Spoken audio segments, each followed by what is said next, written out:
Кыштык Айыл өкмөтүнүн Сай айылындагы Дүйшө Акматов мектеби 1977 жылы салынган. Бир корпусу 7 жыл мурдагы катуу жер титирөөдөн улам жарактан чыккан. Ошондон тарта 400дөй окуучу 150 орунга ылайыкташкан. Экинчи корпусунда 3 нөөмөт менен окууга аргасыз болуп жатышат. Анда да тар класстар. Мынау жаңы мектеп 14-жыл башталгандан баштап, берде 3-чү корпустун ордуга курулганда 3-чү корпус бузулгандагын 3 сменге өткөн. Шондан бери 4 жылдан бери окуучулар 3 сменде окуп, сааргы саат 8-ден кечки саат 8-ге чейин сабак болот. Тар корпуста таңкысың жогорку класстар окуйт. Түшкө жуук башталгыч класстар барып калышат. Алар болсо имаратты түш ооп калганда ортоңку класстарга бошотуп берүүгө тийиш.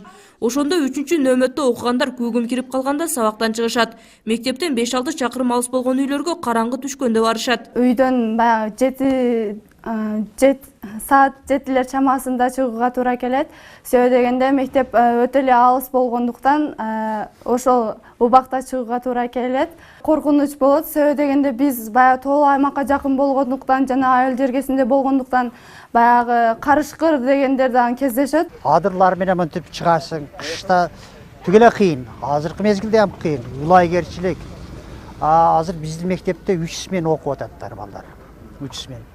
Биздеги балдар кечкүрүнкү саат 8-де 8ден 5 мүнөт өткөндө барып атат. Мен өзүм саатты да карап турам да. Абалдан чыгуу үчүн 2014-жылы айылга 250 орундуу мектеп салына баштаган. Жергиликтүүлөрдүн кубанычы көпкө узабай, курулуш 2015-жылы токтоп калган. Буга республикалык бюджеттен каржынын убагында бөлүнбөгөндүгү себеп. Ошентип 42 миллион сомдук долбоордун 15 миллионуна гана иш аткарылып, курулуш жарымдаган боюнча турат. 14-жылы биз менен кошо Чоңгарадагы мектеп башталган, бүттү.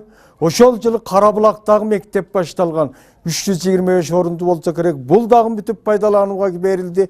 Ушу четке айыл экенбиз, анклап аркылуу өтө турган айыл экенбиз, шалы кече бүтпөй турат. Именно ошол Сай айылындагы Акматов орто мектеби боюнча дагы сөз болду. 2018-жылдын титулуна киргизилет деп Госстрой муну айтты.